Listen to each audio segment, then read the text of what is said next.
हळद रुसली कुंकू हसले मालिकेच्या आजच्या भागात आपण पाहतो की इकडे आता दुष्यंतला गरम होत असतं.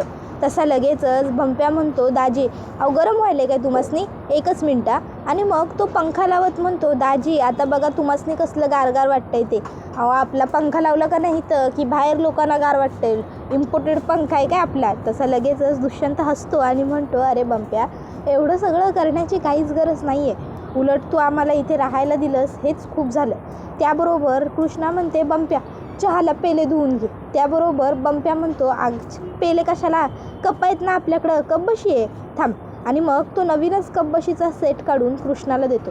कृष्णा मग त्यामध्ये आता दुष्यंतला, बंप्याला आणि आजीला चहा देत असते. त्याबरोबर आता दुष्यंत इकडे म्हणत असतो, बंप्या अरे एवढं सगळं आमच्यासाठी कशाला करतोयस, उलट तू आम्हाला इथे राहायला दिलंस हेच खूप झालं. बंप्या म्हणतो, अहो दाजी असं काय बोलायलायसा, अहो हे घर बांधण्यामागं कृष्णाचा लई मोठा हात आहे. हे घर बांधायला मिळावं म्हणून कृष्णानंच मला सरपंचाकडे नेलं, सरपंचाला माझ्यासाठी अर्ज लिहायला सांगितला आणि एवढं सगळं करून कृष्णानंच मला ह्या घरामध्ये जागा मिळवून दिल्या बघा. त्यामुळं उगाचच्या उगाच जेवढा म्हणजे मला काही या घरावर हक्क दाखवायची गरज नाही. माझा हक्क आहे तेवढाच कृष्णीचा बी हक्क आहे, कारण तिनंच तर बांधून दिलं आहे का नाही हे घर मला. त्याबरोबर लगेच बंप्या म्हणतो, आणि खरं सांगू का दाजी तुम्हाला, आमचा कृष्णा म्हणजे कृष्णागडीच आहे, जिकडं जिकडं गरज असतं तिकडं कृष्णागडी हजर होतो. त्याबरोबर लगेच कृष्णा म्हणते, बंप्या आता गप्पा नाही तर मारेन मी तुला. तसा बंप्या म्हणतो, बरं ते राहू दे आता तुझं. बरं दाजी कृष्णे, हे बघा म्या तुमच्या दोघांसाठी कापडं आणल्यात, म्हणजे बघा मला जसं पटलं तसं म्या घेतल्यात. आता तुम्हासनी जर दाजी नाही आवडली का नाही तर आपण बदलून आणू, त्याचा काही विषय नाही, पर तुम्ही घ्या ही कापडं. कालपासनं तुम्ही एकाच कापडात आहे, असं किती दिवस एका कापडावर राहणार ना. त्याबरोबर मग दुष्यंत म्हणतो, अरे बंप्या एवढं सगळं आमच्यासाठी करायची खरंच काहीच गरज नव्हती, तू किती करतोयस, तुझ्याकडे पैसे नसताना सुद्धा तू आमच्यासाठी कपडे आणलेस, कशाला आहे रे यार. त्याबरोबर बंप्या म्हणतो, अहो दाजी असं काय करायला आहे, मेवना आहे मी तुमचा, आणि मेवना ह्यो भावासारखा असतोय, मग मॅ तुमचा धाकला भाव म्हणून तुमच्यासाठी एवढं नाही करू शकत होय. तसा लगेचच दुष्यंत म्हणतो, थँक्यू यार बंप्या, खरंच थँक्यू. तसं लगेचच आता हे ऐकून बंप्या म्हणतो, मग नका घालू कापडं. तसं दुष्यंत म्हणतो, नाही बरं सॉरी. त्याबरोबर इकडे आता समरला त्याची आई म्हणत असते, समर नक्की आपल्या मनाप्रमाणे होईल ना रे, नक्की कृष्णा सगळं काही व्यवस्थित करेल ना, मी त्या गावात येऊ शकतो ना, नाही म्हणजे काही गडबड तर व्हायची नाही ना. समर म्हणतो, अगं हो आई सगळं व्यवस्थित होईल, तू कशाला उगाच काळजी करतेस, सगळं आपल्याला हवं आहे तसं आपल्या मनाप्रमाणे घडेल. अगं तू जरा त्या कृष्णीवर विश्वास ठेव की, तिनं आपल्याला भेटायला बोलवलं आहे म्हणजे नक्कीच तिच्या डोक्यात काहीतरी सुरू असणार. त्याबरोबर बाळजानं आपल्याला पाहिलं तर नक्की काही गडबड नाही ना होणार, अशी समरच्या आईला भीती वाटत असते. समर म्हणत असतो, आई काही बी गडबड व्हायची नाही, सगळं व्यवस्थित होईल, कृष्णानं ठरवलं आहे नवं म्हणजे सगळं व्यवस्थित होईल. आधीच ती कृष्णा बी जरा अडचणीत सापडल्या, तिच्यावर बी संकट आले त्यामुळं. तर दुसऱ्या बाजूला आता दुष्यंत इकडे विचार करत असतो. दुष्यंत आता तुला स्वतःपेक्षा जास्त विचार कृष्णाचा केला पाहिजे, कारण या सगळ्यामध्ये जे काही घडलं आहे त्यात कृष्णाचा तर कशातच काहीच दोष नाही आहे. आता तू कृष्णासाठी काहीतरी केलं पाहिजेस. तर दुसऱ्या बाजूला आता इकडे कृष्णासुद्धा विचार करत असते, खरंच नाही म्हणजे दुष्यंत सरकारसनी बाळजाबाईंचं एक सत्य कळालं तर त्यांची ही अवस्था झाल्या.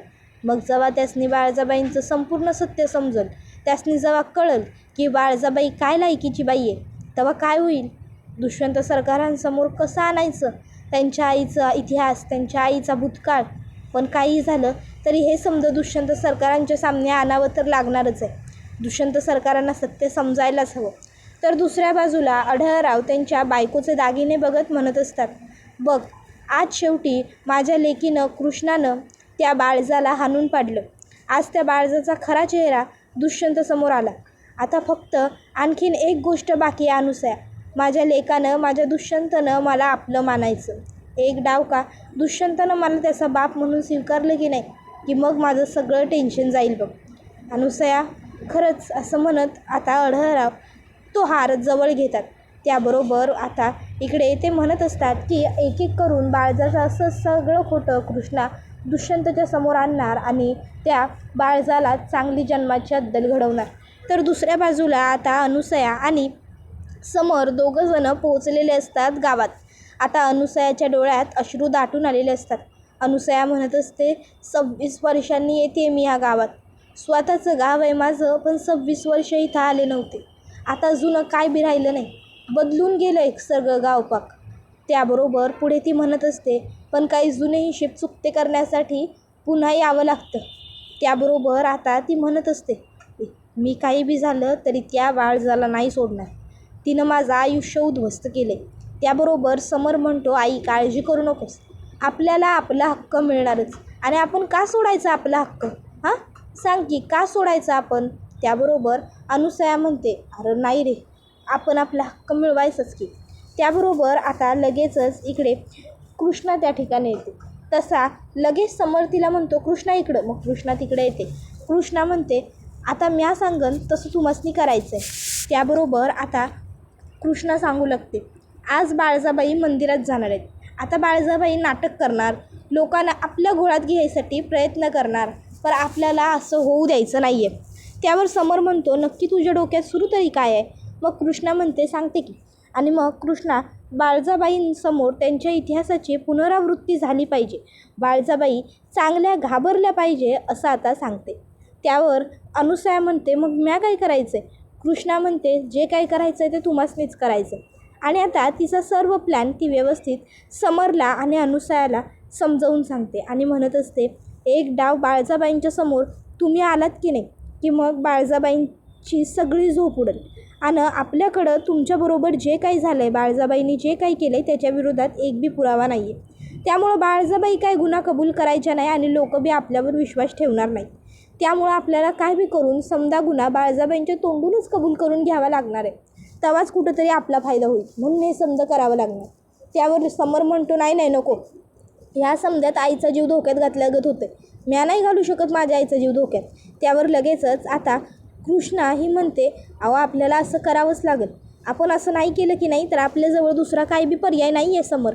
तसा लगेचच समरला त्याची आई अनुसया म्हणते, थांब समर, ही पोर जे बोलायला का नाही ते कराया म्या राजी आहे.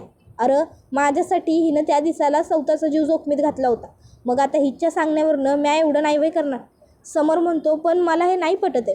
त्यावर कृष्णा त्याला सांगते, समर काळजी करू नको, काही नाही होणार, आपण फक्त डाब व्यवस्थित योग्य वेळेवर साधायचा. आणि तुम्ही पण काळजी घ्या स्वतःची. समरला लगेच अनुसया म्हणते, समर आपण करू समजा व्यवस्थित. समर म्हणतो, तुम्ही असाल ना आमच्या आजूबाजूला तिथंच कुठंतरी? त्यावर कृष्णा म्हणते, नाही म्या नसन तिथं, कारण जर म्या तिथं असलो का नाही तर बाळजाबाईंना शंका येईल, म्हणून तुम्हाला दोघांनी जे काही करायचं आहे ते करायचं आहे. आणि हो, तुम्ही काय बी झालं तरी बाळजाबाईंच्या हाती लागू नका. त्याबरोबर मग ती म्हणते, ठीक आहे. समर म्हणतो, चालेल, काळजी करू नका, काय करायचं आहे ते बघतो आम्ही. आणि मग आता समर आणि त्याची आई तिकडून निघतात. त्यानंतर मग कृष्णा ही आता म्हणत असते, आणखीन एक गोष्ट लक्षात ठेवा, तुम्ही दोघं बी तिकडं आहे, ही गोष्ट बाळजाबाईंना जाणवता कामा नये. आपल्याला जे करायचं आहे ते सावधपणे करायचं, आपल्याला घाव अलगद घालायचं आहे, सगळं काही व्यवस्थित घडलं पाहिजे नियोजनाप्रमाणे. बाळजाबाईंना असं वाटलं पाहिजे की त्यांनी तुम्हासनी बघितले पण तुम्ही तिथं नाही आहात, समजायला नवं. त्यावर अनुसया म्हणते, हो. त्यानंतर मग कृष्णा आता ते तिकडनं गेल्यावर म्हणू लागते, कधी काही इतिहास पुन्हा समोर जगासमोर आणण्यासाठी इतिहासाची पुनरावृत्ती घडवून आणावीच लागते. आबा तुम्ही काय बी करू नका, आता बघा आपोआप समजा घडत जाईल आणि तुम्हासनी न्याय बी मिळेल. आज पावतर जे काही घडलं आहे की नाही ते लई चुकीचं होतं, पण आता समजा व्यवस्थित घडेल. देवी आई, आता जे काय होईल ते चांगल्याचं आणि चांगल्यासाठी होईल, तुझा आशीर्वाद राहू दे या सगळ्याच्यामध्ये, अशी प्रार्थनासुद्धा कृष्णा देवी आईकडे करते. त्यानंतर आता बाळजाबाई बाजारात चाललेल्या असतात. मंदिरात त्या जाण्यासाठी बाजारातून निघालेल्या असताना आता सगळी रस्त्यातली लोक त्यांना नमस्कार करत असतात. गणपत म्हणत असतो, बघा वहिनी, अहो म्हणजे ती कृष्णा आणि दुष्यंतराव घर सोडून गेले त्याचा लोकांवर फारसा काही परिणाम झालेला दिसत नाही आहे. लोक काय कोणी आपल्या विरोधात नाही आहेत, उलट लोक जर आपल्याला असाच नमस्कार करतायत म्हणजे लोकांच्या मनात आपल्याबद्दल काही राग द्वेष काहीच नाही आहे.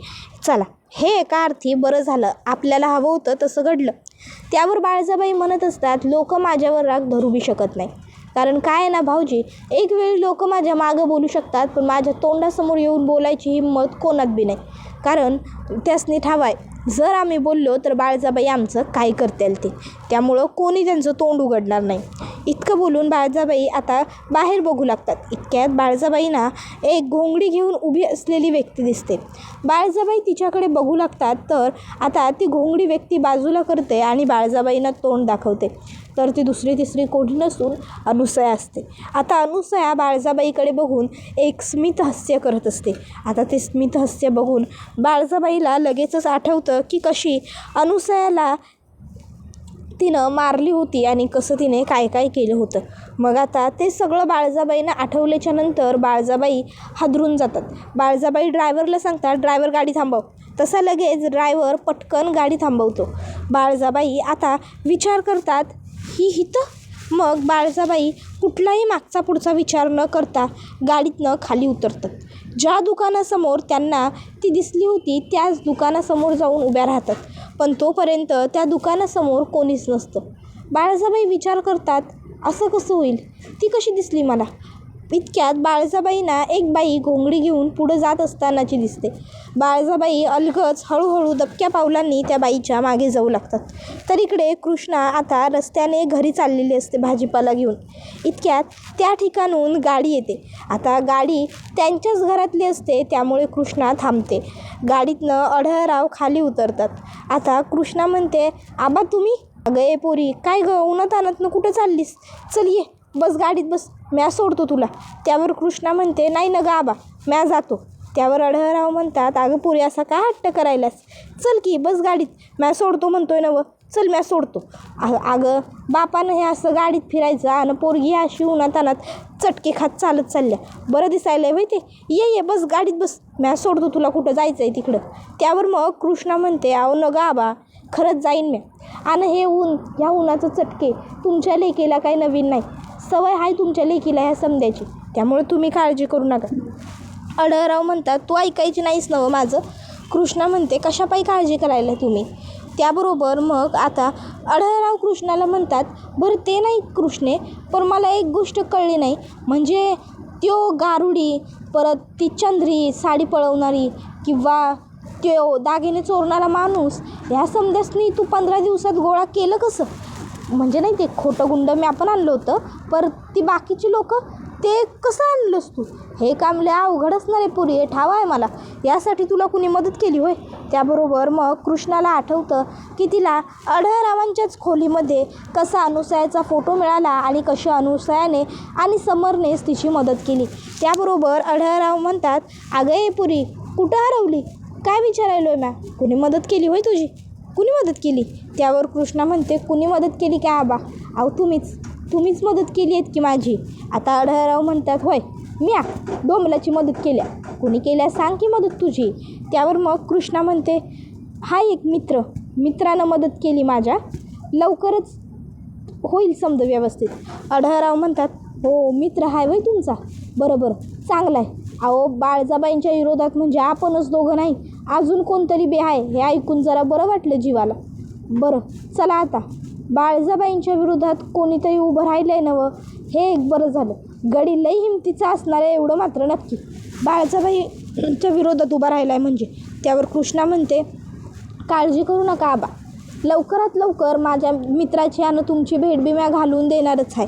त्याबरोबर अढळराव म्हणतात, बरं चालते, घाला की निवांत घाला. बरं चला आता म्या निघतो आबा, उशीर व्हायला मला निघाला, घरला लई काम आहेत, असं म्हणून कृष्णा निघत असते.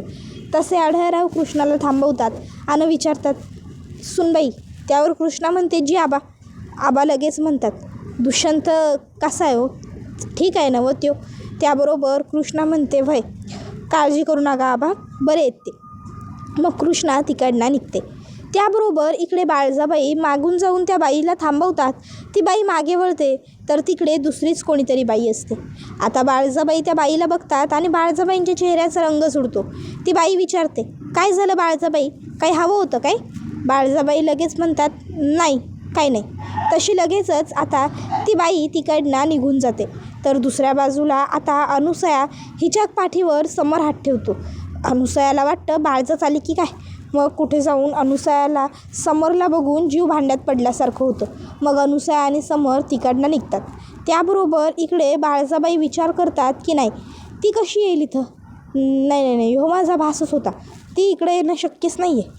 आज तब्बल 26 वर्षांनंतर पुसला गेलेला इतिहास येऊन माझ्यामुळं उभा राहिला. नाही, असं व्हायला न गं. आणि मग आता बाळजाबाई ह्या तिकडे विचार करत असतानाच त्या ठिकाणी जयकांत आणि गणपत येतात. जयकांत आणि गणपत बाळजाबाईंना विचारतात, काय झालं बाळजाबाई, तुम्ही अशा अचानक गाडीतनं कशा पायी उतरलात आणि खाली इथं येऊन कशा पायी उभ्या राहिलात? जयकांत म्हणतो, काकीसाहेब अहो बोला की काहीतरी, काय झालं आहे? त्याबरोबर बाळजाबाईची तंद्री सुटते. बाळजाबाई म्हणते, नाही काय नाही, चला. आणि मग आता लगेच बाळजाबाई पुढं जाऊ लागते. जयकांत आणि गणपत हे दोघं बाळजाबाईंच्या मागं चालू लागतात. पण बाळजाबाईंच्या मनात विचारांचं चक्र मात्र सुरू असतं. आज तब्बल 26 वर्षांनंतर ती कशी काय दिसली मला? का झाला असेल मला तो भास? इतिहासाची पुनरावृत्ती कशी बरं घडली असेल? हा सगळा विचार तिच्या डोक्यात सुरू असतो. तर तोपर्यंत आता कृष्णा ही इकडे समरची आणि त्याच्या आईची वाट बघत असते. तर समर अलगद अनुसयाला घेऊन आपल्याला कोणी बघत तर नाही आहे याची खात्री करून घेत कृष्णापर्यंत पोहोचतो. मग आता कृष्णाजवळ आल्यानंतर अनुसया लगेच येते आणि पहिली तर कृष्णाला मिठी मारते. कृष्णासुद्धा अनुसयाला जवळ करते आणि मग अनुसया म्हणते, कृष्णे पोरी, अगं जसं तू म्हणालीस का नाही तसंच समजा घडलं. अगं ती बाळजा पुरती हादरून गेली, भ्यायली, ती मला बघून भ्यायली. तिच्यासमोर समजा अगदी पूर्वीचं चित्र उभं राहिल्यासारखं वाटत होतं बघ मला. कृष्णे हे समजा तुझ्यामुळं घडायलं आहे बघ, तू मला माझा हक्क मिळवून मदत करायलास. कृष्णा म्हणते, आता त्या बाळजाबाईंचा खरा चेहरा असाच आपल्याला लोकांच्या सामने आणायचा आहे. आपल्याला हे समज करावंच लागणार आहे. करू आपण काय बी झालं नवं तरी त्या बाळजाबाईंना अद्दल घडवू आणि तुम्हासनी न्याय बी मिळवून देऊ. तुम्ही काही काळजी करू नका, होईल, समज व्यवस्थित होईल. बाळजाबाईंनी केलेल्या प्रत्येक पापाचा हिशेब आता आपण करायचा. बाळजाबाईंना चांगली अद्दल घडवायची, काळजी करू नका, होईल समज ठीक. त्याबरोबर मग आता लगेचच इकडे पुढे बाळजाबाईला अद्दल घडवायचीच आणि आम्हाला आमचा हक्क बी मिळवायचा आहे असं आता समरची आई म्हणते. समरची आई म्हणते, ह्या सर्वावरती माझ्या लेकाचा, माझ्या समरचा हक्क आहे. ही सत्ता माझ्या समरची आहे, जी त्याला मिळायलाच हवी. मग मात्र कृष्णा गप्प राहते. तर दुसऱ्या बाजूला बाळजाबाई म्हणत असतात, त्या कृष्णानं मला माझ्या लेकापासून तोडलं काय, माझ्या लेकाला माझ्या घरातनं बाहेर नेलं काय.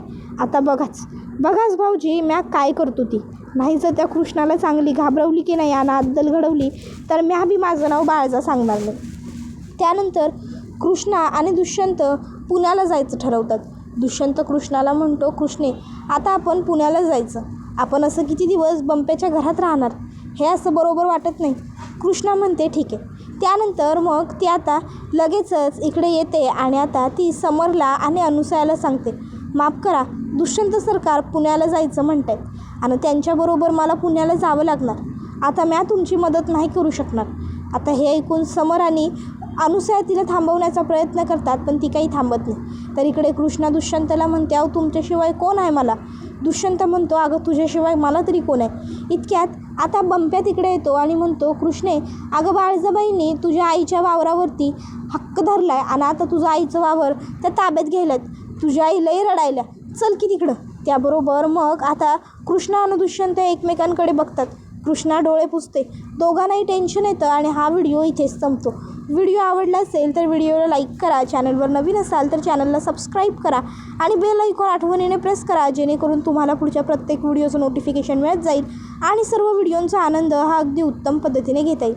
चला तर मग प्रेक्षकांनो, आजच्या पुरतं इथेच थांबूया. पुढचा व्हिडिओ येईपर्यंत या व्हिडिओचा छान पद्धतीने आनंद घेत राहा. टाटा, बाय बाय, धन्यवाद, take care all of you.